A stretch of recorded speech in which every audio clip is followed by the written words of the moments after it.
तो चलिए आज मैथ्स के उस टॉपिक को समझते हैं जो हर एग्जाम की जान है, प्रतिशत। सर सच बताऊं, परसेंटेज का नाम सुनते ही ना मेरा तो सिर चकराने लगता है। ये इतना मुश्किल क्यों लगता है? अरे ये तुम्हारी अकेली की प्रॉब्लम नहीं है। पर देखो, चिंता की कोई बात नहीं। आज हम इसे मिलकर इतना आसान बना देंगे ना कि आखिर में तुम ही कहोगी, अरे बस इतना ही था। तो तुम्हारा सवाल एकदम सही जगह पर है कि आखिर ये प्रतिशत इतना डराता क्यों है। देखो, इसकी असली वजह ये है कि हम इसे सीधे सीधे सवालों में देखते हैं।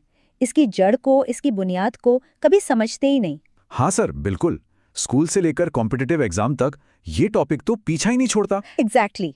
लेकिन तुम्हें एक मजे की बात बताऊं, ये उतना मुश्किल है ही नहीं जितना ये नजर आता है।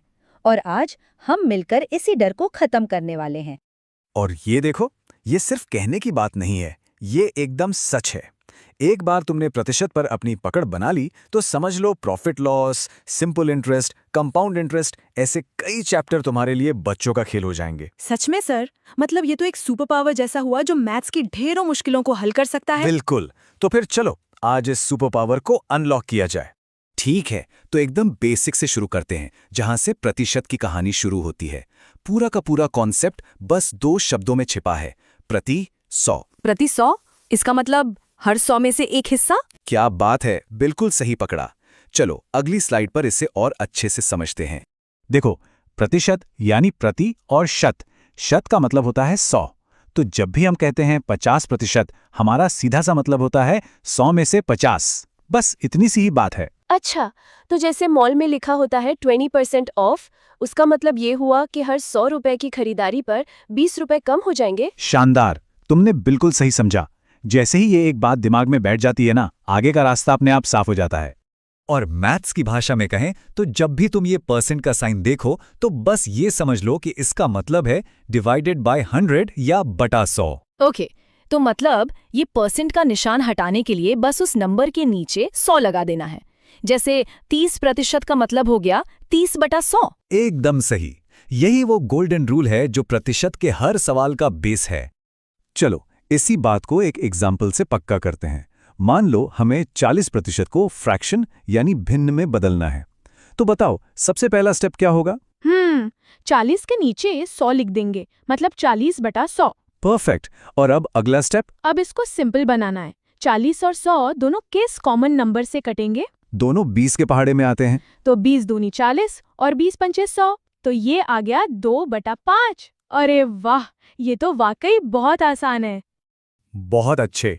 अब जब हमारी नींव मजबूत हो गई है तो अब टाइम है अपने तर्कश में कुछ जरूरी तीर भरने का। मतलब वो फॉर्मूले जो सीधे एग्जाम में काम आएंगे? बिल्कुल। ये वो टूल्स हैं जो तुम्हें एग्जाम में किसी भी प्रतिशत के सवाल को फटाफट सॉल्व करने में मदद करेंगे। सर ये तो सबसे कॉमन सवाल होता है। जैसे मेरे 500 में से 425 नंबर आए तो सब पूछते हैं कितने परसेंट बने, ये कैसे निकालते हैं? बहुत अच्छा सवाल पूछा। उसके लिए ये फॉर्मूला है। तुम्हारे केस में पार्ट हुआ 425 और होल हुआ 500। तो बस 425 को 500 से डिवाइड करो और 100 से मल्टीप्लाई कर दो। 425 बटे 500 इंटू 100, ये हुआ 85। मतलब मेरे 85% मार्क्स आए। अब जाके समझ आया। अब जरा परसेंट इंक्रीज को देखते हैं। मान लो किसी चीज की कीमत 100 रुपए से बढ़कर 110 रुपए हो गई, तो बढ़त कितने की हुई? 10 रुपए की। सही। तो फॉर्मूले के हिसाब से इंक्रीज यानी 10 अपॉन ओरिजिनल वैल्यू यानी 100 और उसे गुणा कर दो 100 से। कितना आया? अरे ये तो सीधा 10% की बढ़त हो गई। इसमें बस ये याद रखना है कि हमें हमेशा ओरिजिनल वैल्यू से ही कंपेयर करना है। और परसेंट डिक्रीज भी ठीक इसी तरह काम करता है।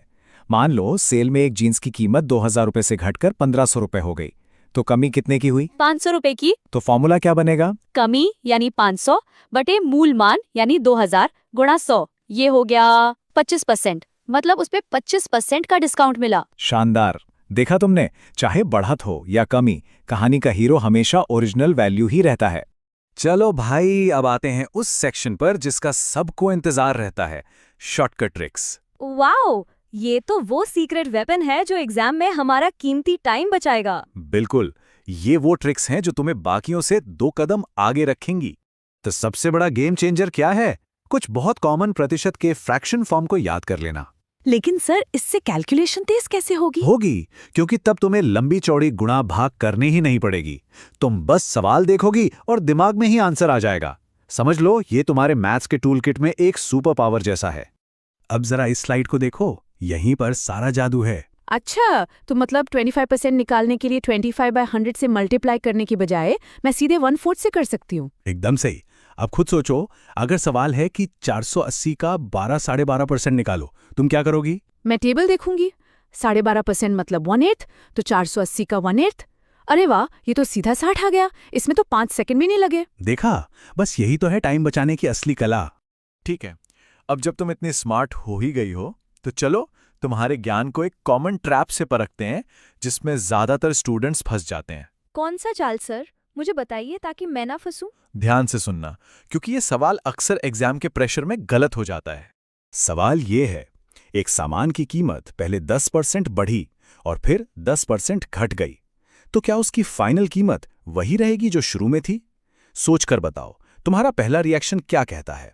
सर, +10% और -10% मतलब 0 चेंज? कीमत तो वही रहनी चाहिए। मुझे तो यही लग रहा है। और बस यहीं पर 90% लोग गलती कर बैठते हैं। अब देखो खेल कहाँ पर बदला। मान लो शुरू में कीमत 100 रुपए थी, 10% बढ़ने के बाद वो कितनी हो गई? 110 रुपए। हाँ, यहाँ तक तो ठीक है। लेकिन अब जो 10% की कमी होगी वो इस नई कीमत पर यानी 110 पर होगी, 100 पर नहीं। और 110 का 10% होता है 11। तो 110 में से 11 घटाए तो बचे 99। ओह, मतलब बेस वैल्यू ही बदल गई। इसलिए जवाब 100 नहीं 99 है। इसका मतलब तो असल में 1% का नुकसान हुआ। अब मैं ये गलती कभी नहीं करूंगी। बहुत अच्छे। चलो अब एग्जाम हॉल में जाने से पहले एक बार फटाफट इन सबसे जरूरी बातों को दोहरा लेते हैं। जी सर, एक क्विक रिकैप तो बनता है। तो बस ये 4 नियम याद रखो और तुम पूरी तरह तैयार हो।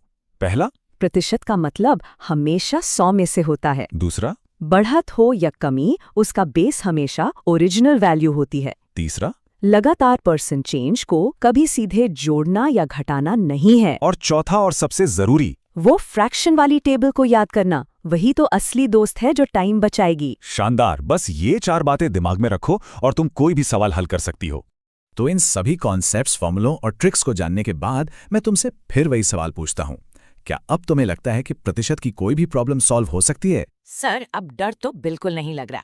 अब ये कॉन्फिडेंस आ गया है कि सही समझ और थोड़ी प्रैक्टिस के साथ कोई भी सवाल हल हो जाएगा। बिल्कुल, और याद रखना, प्रैक्टिस ही तुम्हें परफेक्ट बनाएगी। तो जाओ और मैथ्स की इस लड़ाई को जीत लो।